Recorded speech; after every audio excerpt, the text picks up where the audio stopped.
Hello friends, എല്ലാവർക്കും എൻ്റെ പുതിയ വീഡിയോയിലേക്ക് സ്വാഗതം. ഈ വീഡിയോയിൽ ഇന്ന് ഞാൻ നിങ്ങളോട് പറയാൻ പോകുന്നത് സാംസങ് എ സിയെ പറ്റിയിട്ടാണ്. ഫ്ലിപ്കാർട്ടിൽ നിന്നാണ് അതിൻ്റെ വിശദമായിട്ടുള്ള വിവരങ്ങൾ എടുത്തിട്ടുള്ളത്. ഏകദേശം ഇതിന് വരുന്ന റേറ്റ് 110 AC ആണ് കേട്ടോ. ഇത് 3 സ്റ്റാർ ആണ്. ഫ്ലിപ്കാർട്ടിൽ വരുന്ന റേറ്റ് ഏകദേശം 31,000 രൂപയാണ്. ഏകദേശം ഇപ്പോൾ നമ്മുടെ ഷോപ്പിലും ഇതേ റേറ്റൊക്കെ തന്നെയായിരിക്കും. ഇതിൻ്റെ കൂടുതൽ വിശേഷങ്ങളാണ് ഞാൻ ഈ വീഡിയോയിൽ നിങ്ങൾക്കായിട്ട് പറഞ്ഞു തരുന്നത്. ആദ്യമായിട്ട് ഇതിൽ പറയുന്നത് നമ്മുടെ ഔട്ട്സൈഡ് ടെമ്പറേച്ചർ 58 ആണെങ്കിൽ പോലും കംപ്രസർ ഈസി ആയിട്ട് വർക്ക് ചെയ്യുമെന്നാണ്. അഥവാ അത്രത്തോളം പവർഫുൾ കംപ്രസറാണ് ഇതിന് കമ്പനി ഡിസൈൻ ചെയ്തിരിക്കുന്നത്. അടുത്തത് 100% കോപ്പർ എന്നുള്ളതാണ് സെക്കൻഡ് പോയിന്റ്. നമുക്കറിയാം, ആദ്യം സാംസങ് AC വന്നിരുന്നത് നമ്മുടെ കണ്ടൻസർ കോയിൽ അലൂമിനിയം ആയിരുന്നു. അന്ന് അത്രത്തോളം അവർക്ക് മാർക്കറ്റ് പിടിച്ചെടുക്കാനൊന്നും പറ്റിയിട്ടില്ല. കാരണം എന്താണെന്ന് വെച്ചാൽ അലൂമിനിയം കോയിലാകുമ്പോൾ കണ്ടൻസർ ആയിരുന്ന അലൂമിനിയം വന്നിരുന്നത് സാംസങ്ങിന് പ്രത്യേകിച്ചിട്ട് അത് ലീക്ക് വന്നാൽ നമുക്ക് കോപ്പർ പോലെ വെൽഡ് ചെയ്യാനോ അല്ലെങ്കിൽ ഈസി ആയിട്ട് അത് വെൽഡ് ചെയ്യാനൊന്നും പറ്റില്ല. അതുകൊണ്ട് തന്നെ അന്ന് അത്രത്തോളം ക്ലച്ച് പിടിച്ചിട്ടില്ലായിരുന്നു. അതുകൊണ്ട് അവർ ആ മോഡലൊക്കെ മാറ്റിയിട്ട് ഇപ്പോൾ ഫുൾ കോപ്പറിലാണ് കണ്ടൻസർ ഈ മോഡലിൽ വന്നിരിക്കുന്നത്.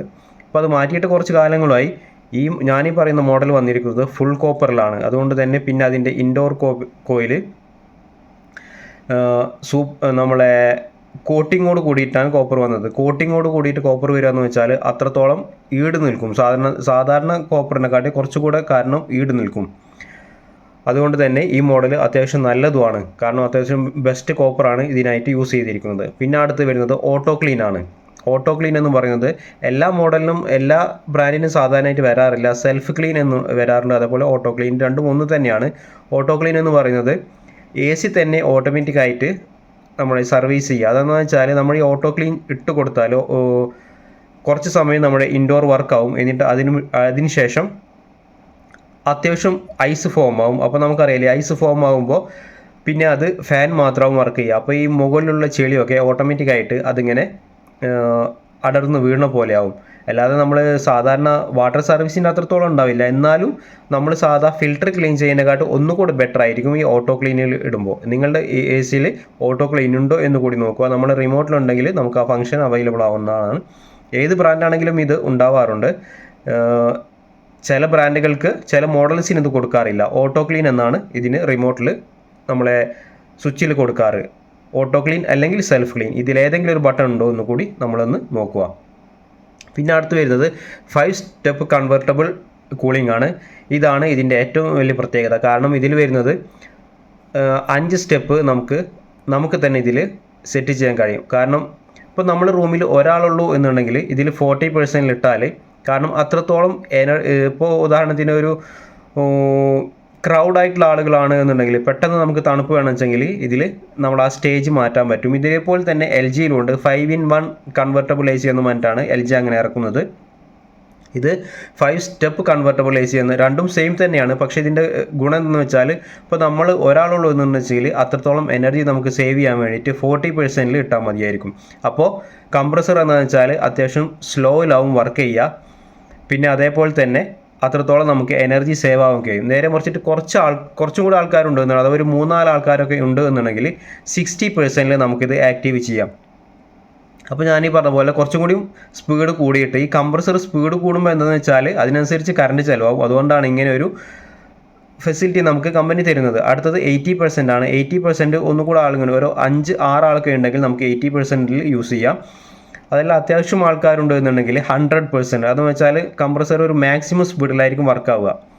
പിന്നെ അതിന് മുകളിലുള്ളത് 120% ആണ് ക്രൗഡ് പീപ്പിൾ. അപ്പോൾ ഉദാഹരണത്തിന് നമ്മുടെ വീട്ടിൽ എന്തെങ്കിലുമൊക്കെ ഫംഗ്ഷൻ നടക്കുന്നുണ്ട് എന്നുണ്ടെങ്കിൽ ആ ടൈമിൽ നമുക്ക് ഈ 120% യൂസ് ചെയ്താൽ പെട്ടെന്ന് തന്നെ കൂളിംഗ് റീച്ച് ആവാൻ പറ്റും.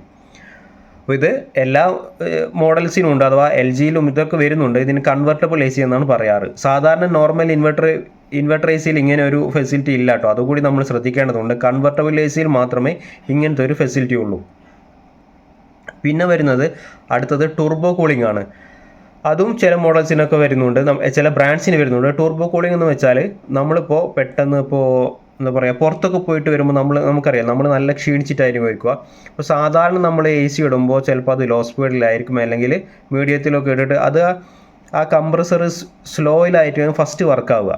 പിന്നെ നമ്മൾ റൂം ടെമ്പറേച്ചറൊക്കെ സെറ്റ് ചെയ്ത് വരുമ്പോൾ ഇതിന് ഏകദേശം ഒരു മണിക്കൂറൊക്കെ ആയിരിക്കും ചിലപ്പോൾ. നല്ല ചൂടത്തൊക്കെയാണ് പകലൊക്കെയാണ് എന്നുണ്ടെങ്കിൽ. നേരെ മറിച്ചിട്ട് നമ്മൾ ഈ ടർബോ കൂള് ബട്ടൺ ആക്റ്റീവ് ചെയ്താൽ ഹാഫ് ആൻ അവറിൽ തന്നെ നമ്മൾ എത്ര ടെമ്പറേച്ചർ സെറ്റ് ചെയ്തോ ആ ടെമ്പറേച്ചറിൽ നമ്മുടെ റൂം എത്തിക്കുമെന്നാണ് കമ്പനി പറയുന്നത്. കാരണം എന്ന് വെച്ചാൽ നമ്മുടെ ബ്ലോവർ മോട്ടറും, ബ്ലോവർ എന്ന് പറയുന്നത് AC അകത്തുള്ള ബ്ലോവർ മോട്ടറും അതേപോലെ തന്നെ കംപ്രസറും ഹൈ സ്പീഡിലായിരിക്കും വർക്കാവുക. കാരണം മാക്സിമം സ്പീഡിലായിരിക്കും ഇത് രണ്ടും വർക്കാവുക.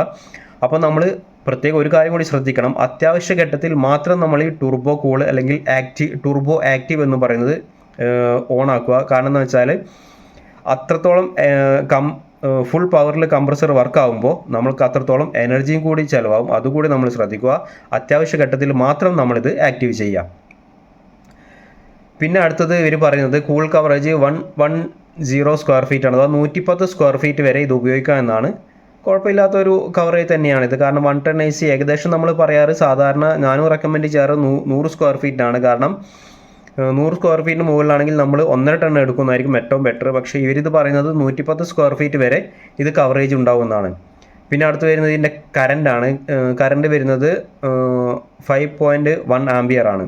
സാധാരണ 3/4 ടൺ AC-ക്കൊക്കെ മാക്സിമം ഇത്രത്തോളം കറണ്ട് എടുക്കാറുണ്ട്. ഇത് 1 ടൺ AC-ക്ക് എടുക്കുന്നത് അപേക്ഷിച്ച് നോക്കുമ്പോൾ വളരെ കുറവ് തന്നെയാണ്. 5.1 എന്ന് പറയുന്നത് നല്ലോണം കുറവ് തന്നെയാണ്. പിന്നെ ഇത് 3 സ്റ്റാർ AC ആണ്. അതും കൂടി നമ്മൾ നോക്കുക. 5 സ്റ്റാർ AC അല്ല, 3 സ്റ്റാർ AC ആണ്.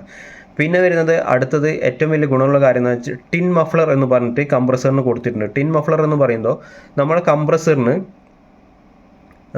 നോയ്സ് കുറക്കാൻ വേണ്ടിയിട്ട്, കാരണം ഈ കംപ്രസറിലാണ് ഇതിൻ്റെ മെയിൻ പ്രവർത്തനങ്ങളൊക്കെ നടക്കുന്നത്. കാരണം ഇതിൽ ഉപയോഗിച്ചിരിക്കുന്ന ഗ്യാസ് R32 ആണ്. പുതിയ ഗ്യാസ് തന്നെയാണ് ഇതിൽ ഉപയോഗിച്ചിരിക്കുന്നത്. എല്ലാ മോഡൽസിലും വരുന്ന ഗ്യാസ് തന്നെയാണ് R32 എന്ന് പറയുന്നത്. കംപ്രസറിൻ്റെ ഒരു ഭാഗത്ത് സക്ഷനും ഒരു ഭാഗത്ത് സക്ഷൻ എന്ന് പറയുന്നത് നമ്മളെ വേപ്പർ ഗ്യാസ് വരുന്നതാണ്. അഥവാ വാതകത്തിലുള്ള ഗ്യാസ് ആയിരിക്കും. ഡിസ്ചാർജ് എന്ന് പറയുന്നത് ചെറിയ പൈപ്പിലൂടെ ഹൈ പ്രഷർ ഗ്യാസ് ആയിരിക്കും പോവുക. അപ്പോൾ ഇതിൻ്റെ സ്പീഡ് കൺട്രോൾ ചെയ്യാൻ വേണ്ടിയിട്ട് മഫ്ലറും കൊടുത്തിരിക്കും. കാരണം ഈ സക്ഷനിലേക്ക് വരുന്ന ഗ്യാസ് വേപ്പർ ആവുക ഒന്നും കൂടി ഫിൽട്ടർ ചെയ്യാൻ വേണ്ടിയിട്ടാണ് ഈ മഫ്ലർ കൊടുക്കുന്നത്.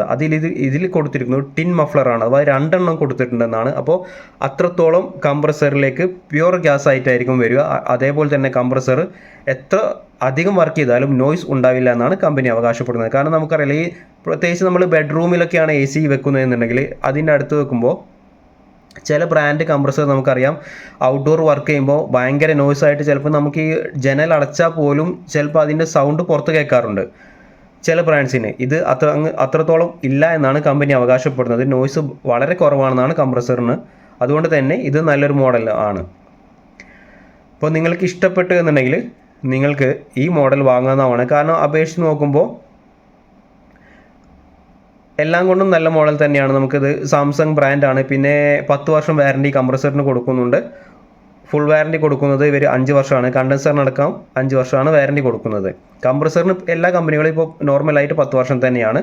ബാക്കിയുള്ള കാര്യങ്ങളൊക്കെ വെച്ച് നോക്കുമ്പോൾ എൻ്റെ അഭിപ്രായത്തിൽ, കാരണം കൺവെർട്ടബിൾ AC കൂടിയാണ്, സാധാരണ നോർമൽ ഇൻവെർട്ടർ AC അല്ല, കൺവെർട്ടബിൾ AC കൂടിയാണ്. അതുകൊണ്ട് തന്നെ 31,000 രൂപയ്ക്ക് നമുക്കിത് ഏകദേശം ഒരു നോർമൽ ക്ലാസ്സിന് ഇത് മുതലാവുന്ന AC ആണ്. ഇപ്പോൾ AC എടുക്കാൻ പോകുന്ന ആൾക്കാർ, നിങ്ങൾ ആരെങ്കിലും ഫ്രണ്ട്സോ ഫാമിലിയോ ഉണ്ടെങ്കിൽ ഈ വീഡിയോ നിങ്ങൾ ഷെയർ ചെയ്ത് കൊടുക്കുക. എന്തെങ്കിലുമൊക്കെ ഡൗട്ട് ഉണ്ടെങ്കിൽ ഈ വീഡിയോക്കടിയിൽ കമൻറ്റ് ചെയ്യുക, അല്ലെങ്കിൽ ഇൻസ്റ്റയിൽ മെസ്സേജ് ചെയ്യുക. അപ്പോൾ okay friends, thank you. Have A nice day.